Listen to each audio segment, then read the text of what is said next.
L'agriculture est un des métiers les plus importants dans le monde. Le groupe derrière WEF comme les Rockefeller et les Rothschild veulent s'approprier tous les terres cultivables dans le monde comme leur servant Bill Gates est en train d'acquérir pour ses maîtres dans le monde entier. Henry Kissinger l'avait bien dit, contrôlez le pétrole et vous contrôlez les nations, contrôlez la nourriture et vous contrôlez les gens. La stratégie américaine a délibérément détruit l'agriculture familiale aux États-Unis et à l'étranger et a conduit à ce que 95% de toutes les réserves céréalières mondiales soient sous le contrôle de 6 sociétés agroalimentaires multinationales. Les manigances machiavéliques du contrôle alimentaire mondial. Dans les annales du pouvoir et de l'influence, il n'y a que peu de déclarations aussi glacialement machiavéliques que celle d'Henry Kissinger, contrôlez le pétrole et vous contrôlez les nations, contrôlez la nourriture et vous contrôlez les gens. Cette assertion, faite en 1970, résonne toujours à travers les couloirs du pouvoir, révélant une mentalité stratégique qui cherche la domination par la manipulation de ressources essentielles. Cependant, la véritable portée des paroles de Kissinger va au-delà de la simple rhétorique, elle dévoile une stratégie calculée qui a façonné les systèmes alimentaires mondiaux et redéfini les dynamiques du pouvoir et du contrôle. Au cœur de la doctrine de Kissinger réside la reconnaissance d'une vérité fondamentale, le contrôle des ressources équivaut au contrôle des populations.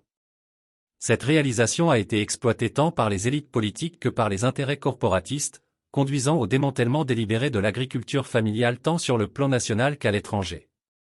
Les conséquences ont été profondes, avec un étonnant 95% de toutes les réserves de céréales sous la domination de seulement 6 grandes entreprises agroalimentaires multinationales. Une telle consolidation du pouvoir ne fait pas seulement converger la richesse et l'influence, mais elle confère également à ses détenteurs une capacité inégalée de façonner le destin des nations et des peuples. Noam Chomsky, observateur attentif des dynamiques du pouvoir, met en évidence avec justesse l'objectif central de tout État assujetti à des secteurs particuliers de la société, le contrôle de la population. C'est dans ce cadre que les manigances du contrôle trouvent un terrain fertile, alimenté par la cupidité insatiable et la soif de pouvoir qui définissent les couloirs de l'influence des élites. Les stratégies employées sont aussi variées qu'insidieuses, allant des pratiques monopolistiques à la manipulation clandestine des marchés et des réglementations. L'histoire du contrôle alimentaire mondial est celle de l'hégémonie corporatiste et de la complicité politique. Derrière la façade des marchés libres et du progrès agricole se cache un paysage dominé par une poignée de conglomérats basés aux États-Unis, orchestrant le destin des nations avec une précision calculée. Par le biais de fusions, d'acquisitions et d'efforts de lobbying, ces géants corporatifs ont établi une position d'influence sans précédent, dictant les termes du commerce et façonnant les politiques agricoles selon leurs intérêts. Les conséquences de cette consolidation sont multiples, s'étendant bien au-delà du domaine économique. À son cœur réside un profond déséquilibre de pouvoir, où quelques-uns exercent une influence sur le sort de milliards de personnes. Les implications pour la démocratie sont graves, car la consolidation du pouvoir économique se traduit par une influence politique, déformant les processus décisionnels en faveur des intérêts particuliers. Pourtant, au milieu du paysage sombre de la domination corporative, se trouve une lueur d'espoir.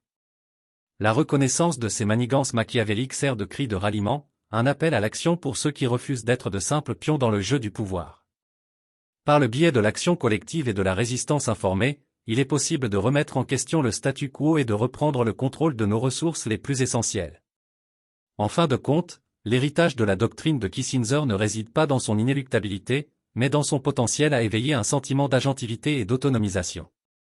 C'est un rappel que la lutte pour le contrôle de notre destinée est en cours et que les forces de la cupidité et de l'exploitation peuvent être vaincues par l'unité et la détermination. Alors que nous affrontons les défis d'un monde dominé par les intérêts corporatifs, prenons à cœur les leçons de l'histoire et forgeons un avenir où le pouvoir réside véritablement entre les mains du peuple.